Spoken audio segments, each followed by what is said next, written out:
नुकसान करता भी है, अपने आसपास का भी नुकसान करता है। फिर आप ले हैंड करवा लो, आप 40 रोज रख लो, 80 रख लो, 120 रख लो कि हील हो जाए, डिलीवर हो जाए, ये मुसीबत चली जाए। वो नहीं जाने वाली, क्योंकि वो मुसीबत सिर्फ जो कार्य प्रभु ने दिया उसे पूरा करने पर ही होता है।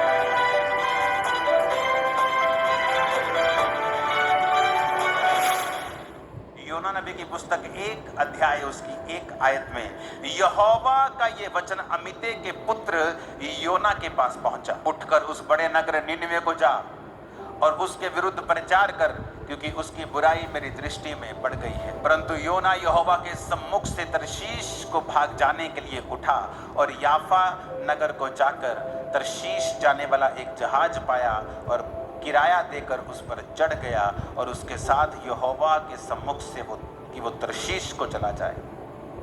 तब यहोवा ने समुद्र में एक प्रचंड आंधी चलाई और समुद्र में बड़ी आंधी उठी कि जहाज टूटने पर था। मल्लाह लोग उठकर अपने देवता की दुहाई देने लगे और जहाज में जो व्यापार की सामग्री थी उसे समुद्र में फेंकने लगे कि जहाज हल्का हो जाए। परंतु योना जहाज के निचले भाग में उतरकर सो गया था और गहरी नींद में पड़ा हुआ था। तब मांझी उसके निकट आकर कहने लगा, तू भारी नींद में पड़ा हुआ क्या करता है? उठ अपने देवता की दुहाई दे, संभव है कि ईश्वर हमारी चिंता करे और हमारा नाश ना हो। तब उन्होंने आपस में कहा, आओ हम चिट्ठी डालकर जान लें कि ये विपत्ति हम पर किसके कारण पड़ी है। तब उन्होंने चिट्ठी डाली और चिट्ठी योना के नाम पर निकली। तब उन्होंने उससे कहा, हमें बता कि किसके कारण ये विपत्ति हम पर पड़ी है। तेरा बिजनेस, तेरा उद्यम क्या है? तू कहाँ से आता है और तू किस देश और किस जाति का है? योना ने उन भाइयों से कहा, मैं इब्री हूँ और स्वर्ग का परमेश्वर यहोवा जिसने जल स्थल दोनों को बनाया है उसी का भय मानता हूँ। तब वे बहुत डर गए और उससे कहने लगे, तूने ये क्या किया है? वे जान गए थे कि वो यहोवा के सम्मुख से भाग आया है, क्योंकि उसने आप ही उनको बता दिया था। तब उन्होंने योना से पूछा, हम तेरे साथ क्या करें जिससे समुद्र शांत हो जाए? उस समय समुद्र की लहरें और भी बढ़ती जाती थी। योना ने उनसे कहा, मुझे उठाकर समुद्र में फेंक दो, तब समुद्र शांत पड़ जाएगा, क्योंकि मैं जानता हूं कि यह भारी आंधी तुम्हारे ऊपर मेरे ही कारण आई है। तो भी वो बड़े यत्न से खेते रहे कि उसको किनारे पर लगाएं, परंतु पहुंच ना सके, क्योंकि समुद्र की लहरें उनके विरुद्ध बढ़ती ही जाती थी। उन्होंने यहोवा को पुकार कर कहा, हे यहोवा, हम विनती करते हैं कि इस मनुष्य के प्राण के बदले हमारा नाश ना हो, ना हमें इस निर्दोष की हत्या का दोषी ठहरा, क्योंकि हे यहोवा, जो कुछ तेरी इच्छा से था तूने वही किया है। तब उन्होंने योना को उठाकर समुद्र में फेंक दिया और समुद्र की भयानक लहरें थम गईं। तब उन मनुष्यों ने यहोवा का भय माना और उसको भेंट चढ़ाई और मन्नतें मानी।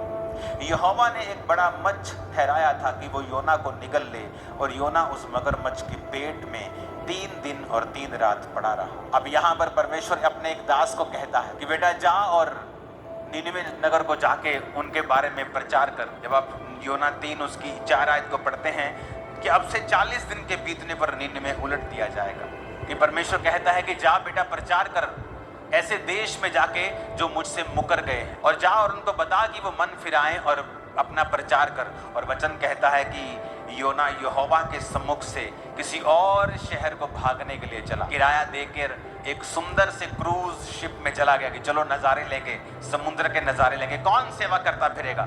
ये लोगों के पास जाएंगे, ये लोग सताएंगे मुझे। परमेश्वर तू दयालु है, तू अनुग्रहकारी है, तू इनको बचा ही लेगा, तू उनको कौन सा नाश करेगा? तू कितने सालों से कह रहा है कि मैं नाश कर दूंगा, करता तो तू है नहीं। परमेश्वर अपने आप बचा लेगा। और ये सोचकर शैतान की बातें उसके मन में आई और वो परमेश्वर के सामने से भाग गया। और जब भागा तो समुद्र में आंधी और तूफान आया, और अगली स्टोरी आपने पढ़ी है।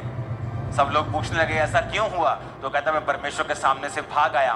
कुछ मुसीबतें आपकी लाइफ में ऐसी हैं, वो प्रार्थना से कभी नहीं जाती। अगर परमेश्वर ने आपको किसी काम के लिए ठहराया है, सेवा के लिए ठहराया है कि बेटा तुझे ये सुसमाचार की सेवा करनी है, आप भाग जाएं और कहें ये बहुत मुश्किल है, इसमें तो सताव का सामना करना पड़ेगा, इसमें तो अपनी पर्सनल लाइफ को साइड पर रखना पड़ेगा। तो ये कैसे पॉसिबल है? परमेश्वर, क्या मैं बिजनेस करके अपने पैसों से तुझे सपोर्ट कर सकता हूं? मैं 50% तुझे पार्टनर बनाता हूं। परमेश्वर कहता नहीं, जो मैं चाहता हूं तो वही करेगा। इमेजिन करो, जब उसने दिमाग में सोच लिया कि मैं नहीं जाऊंगा, मैं प्रचार नहीं करूंगा, उसे कुछ नहीं हुआ, बल्कि उसे और रिलैक्स फील हुआ होगा। हाँ, रिलैक्स, मजा आ गया, थोड़ा बोझ कम हुआ।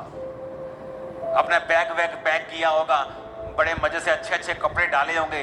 क्रूज शिप पर भाड़ा किराया बड़ा है, क्रूज शिप पर गया, भाड़ा वगैरह दिया, बड़ा शिप था, वहां सामग्री भी थी, लोग भी थे, आराम से जाके सोया हुआ है, जान छूटी। क्योंकि जब लोग गलत स्टेप्स लेते हैं और वो सेवा त्याग देते हैं या प्रभु का दिया हुआ बुलाहट त्याग देते हैं, उनको एकदम से कभी भी तूफान का सामना नहीं करना पड़ा। ये हिस्ट्री बताती है। जब भी कोई व्यक्ति गलत काम करता है, उसे एकदम से कभी भी मुसीबत का सामना कई बार नहीं करना पड़ता है। हाँ, धर्मी को अगर थोड़ी सी भी वो गलती करे, हो सकता है परमेश्वर अगले दिन ही उसके कान खींच ले और उसको मारे और उसको छिड़के और उसको सुधारने के लिए कुछ भी वो कर सकता है, क्योंकि परमेश्वर देखता है कि ये सुधर सकता है।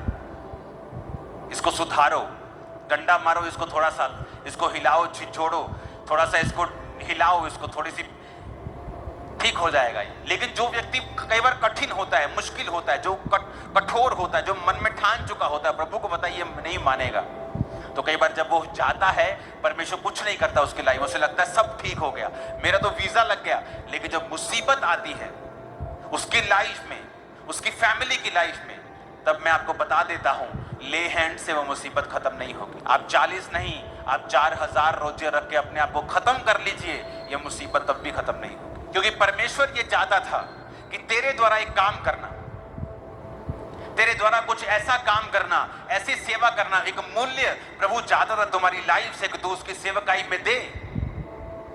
उसके बदले में वो तुझे ब्लेस रखता, तेरे परिवार को ब्लेस रखता, सब कुछ अच्छा होता, समय पर तुझे सब कुछ मिल जाता।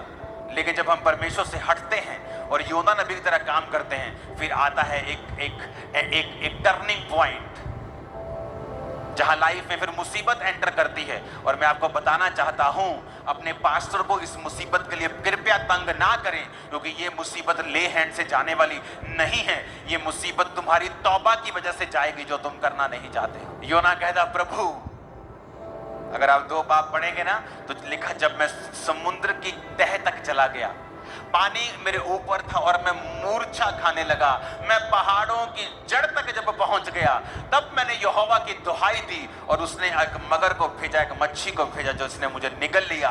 पेट के अंदर पड़ा पड़ा वो 3 दिन रात परमेश्वर की दुहाई देता रहा और परमेश्वर के उस मच्छ ने उसको निगल दिया।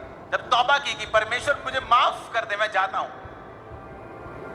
तो परमेश्वर कहता, पहले तुझे मालूम नहीं था, तो पहले अगर जाता तो इतने छितर ना खाता, तू इतनी मुश्किलें तुझको ना आती, तूने दूसरों का भी नुकसान करवाया।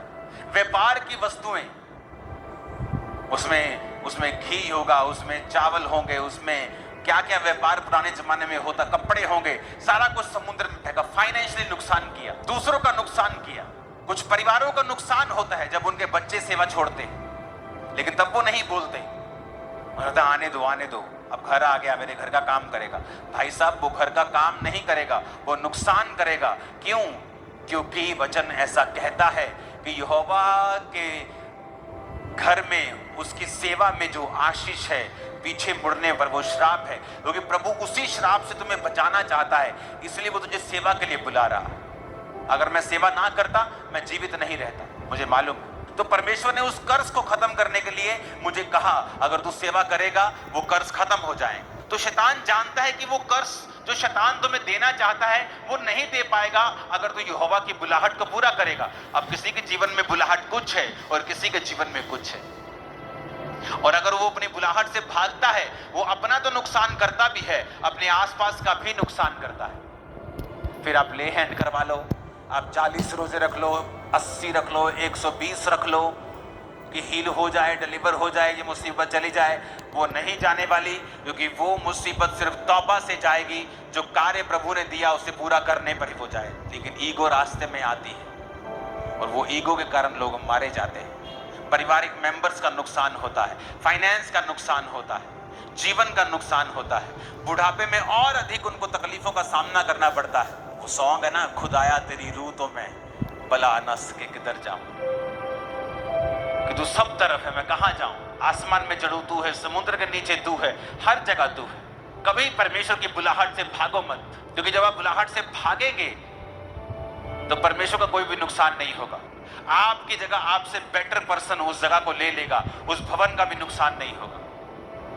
परमेश्वर अपने काम को कर लेगा, प्रभु का नुकसान भी नहीं होगा। नुकसान एक ही व्यक्ति होगा, जो आप होंगे या आपकी फैमिली हो। क्योंकि अगर आप बुलाहट को पूरा करते हैं तो परमेश्वर आपके जीवन में वो सारे फलों को देता है जो परमेश्वर ने आपकी लाइफ में सोचे हुए हैं। हालेलुया।